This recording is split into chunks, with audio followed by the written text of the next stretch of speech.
Hey guys, it's me, Lindsay, with SOAR from Home, and welcome to another episode of SOAR Spooky Season.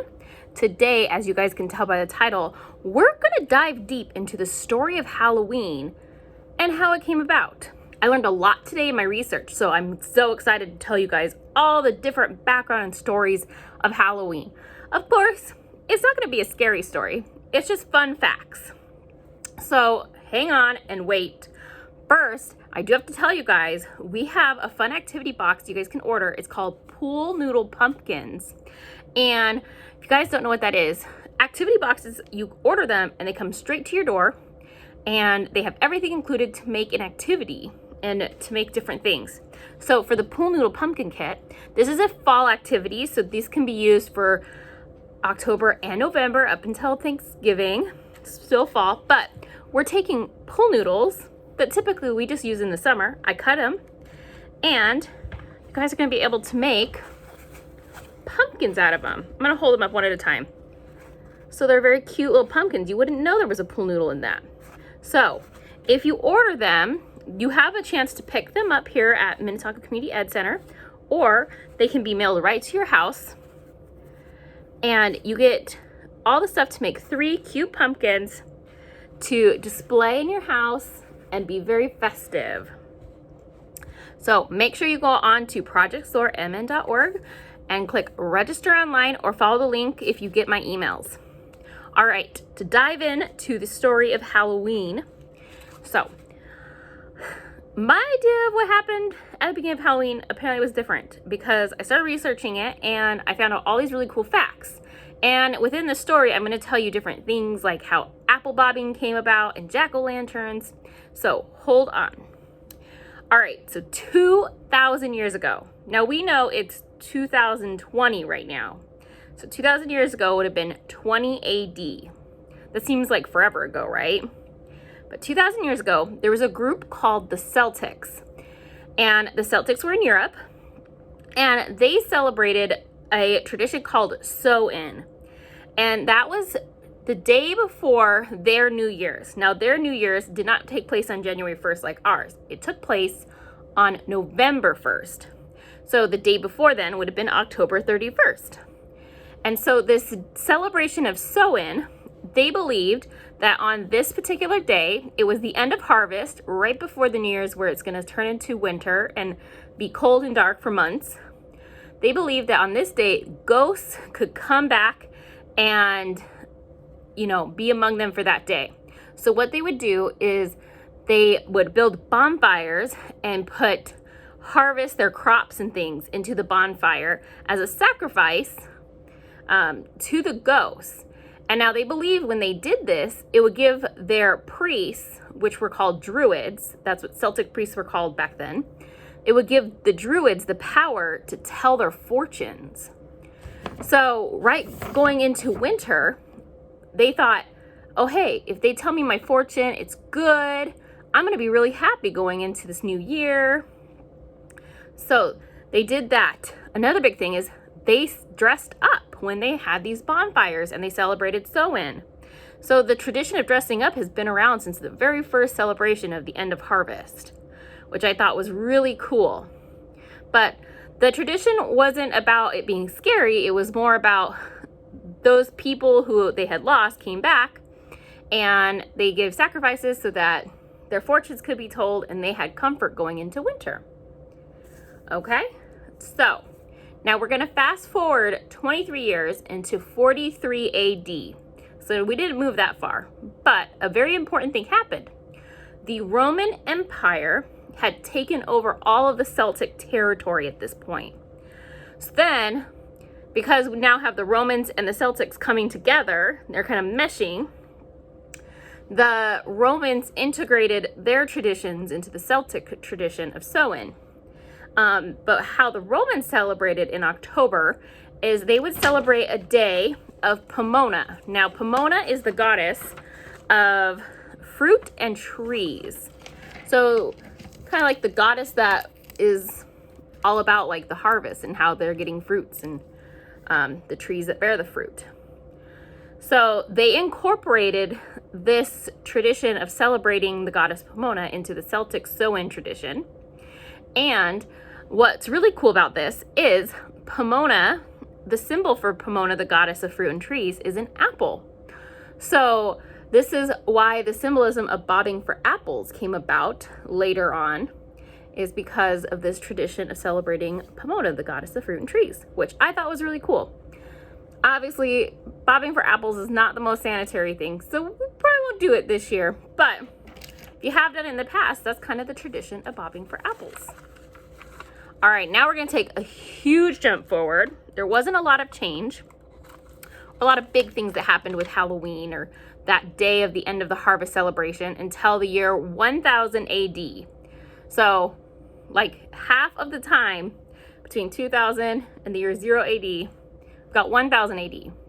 Now what happened in 1000 AD is Christianity had blended with the Celtics tradition. So the Pope had declared that on November 2nd was All Saints Day. And similar to Samhain, which they were bringing the Celtic and Roman traditions in, how they would celebrate All Saints Day is they would have bonfires, they would dress up in costumes, but their costumes were specifically you dressed up as saints, angels, or devils.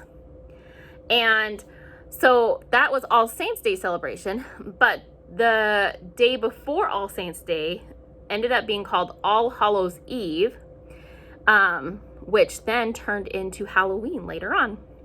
But so then that kind of happened, and Halloween kind of took a little bit more of a religious stance, but it was still a day to honor and those who have passed. Now, we're going to fast forward a lot more, and we're going to go to the beginning of American history. So American history, we know that didn't happen until the 1700s. So we're fast forwarding like 750 years. But when the colonies first started in America, what they wanted to do was combine all of the European traditions, so combining the celebration of All Hallows Eve and All Saints Day, and taking the Native American traditions that were present here in America and combining them. And what they would do is they would come together at the end of harvest, and they would have things called play parties. Now, the play party was set to celebrate the harvest and also to celebrate those who had come before them. So what they would do is they would tell stories of the dead. They would tell each other's fortunes. So coming in with that fortune piece again. And they would sing and dance. So those were play parties. So that was kind of fun. So more of a community spirit, coming together, having a party and celebrating harvest. So again, it's very all along the lines of harvest coming to an end and winter starting. Now, in the late 1800s, so fast forwarding 200 years, there was a move in America. So people in America decided that they would really like it if Halloween was more of a big like community neighborly tradition, so that it would bring communities together and not so much about like what the church thought or anything like that. So they really moved to Halloween be just a fun, interactive holiday to bring community together like we like to do, right? We like to get together at our Halloween Spooktacular and just celebrate October 31st. So what they would do is they would get together, and they really tried to focus on the not so scary things like ghosts and goblins and all that kind of stuff. They really wanted to focus on community, having games, having the foods of the season, and dressing up in fun festive costumes. And they would do this, they would have an adult party and a kid party for this. So a lot of fun there coming together. Now, a little bit later, in between 1920 and 1950, we've got the tradition of trick-or-treating starting. So as we kind of go on, vandalism or playing tricks on the community started becoming a thing on Halloween. And to avoid the tricks played by all the children and teenagers, the communities would get together. And at this point, the communities were growing so big that having a big community party started to get a little bit harder. So a way to make it so that all the community should join in and celebrate this fun day was that instead of getting tricks played on them, the community would hand out treats. And the children would go around in their costumes and get their treats. So that is the tradition of trick-or-treating. It started 1920 to 1950, depending on where you were. But then that is when, so the tradition of trick-or-treating's been around for 100 years. And then lastly, I want to tell you guys about the tradition of pumpkin carving. If I could stop yawning, I apologize. So the tradition of pumpkin carving actually came from Ireland. So in Ireland, they would carve turnips and put some coal in the turnip, and they would put it on their porch. And this was to guide a spirit that was wandering around Earth, and the spirit's name was Jack. So they would carve turnips and put it on their porch to help guide Jack through. So when a lot of the Irish immigrants came to America, they brought this tradition with them, and instead of using turnips, they started using pumpkins. So the tradition of pumpkin carving came from that tradition in Ireland, and it came over. So then we incorporated it in. What I think is really cool about Halloween is that you can see that they took traditions from all these different places and communities and groups, and it's a big mold and mesh of all of those traditions. Now, I didn't get everything in there, but I did get a lot of the important things and a lot of fun facts. So definitely gonna go for some more trivia next time, but I thought you guys would think that the story of Halloween was pretty interesting. Tell me what your favorite part of Halloween is. Do you like the scary stuff? Do you like dressing up? Do you like having a party? If you want to come party with us, we are having a very socially safe party on Halloween. We have ours on October 31st at night, and we're going to come together. We're going to watch a short film. We're going to have a craft, and we're just going to have lots of fun, a costume contest. So if you'd like to join in with us, go online. Again, projectsoarmn.org, hit register online. You'll be able to see all of our available classes, including our fun boxes that you can get.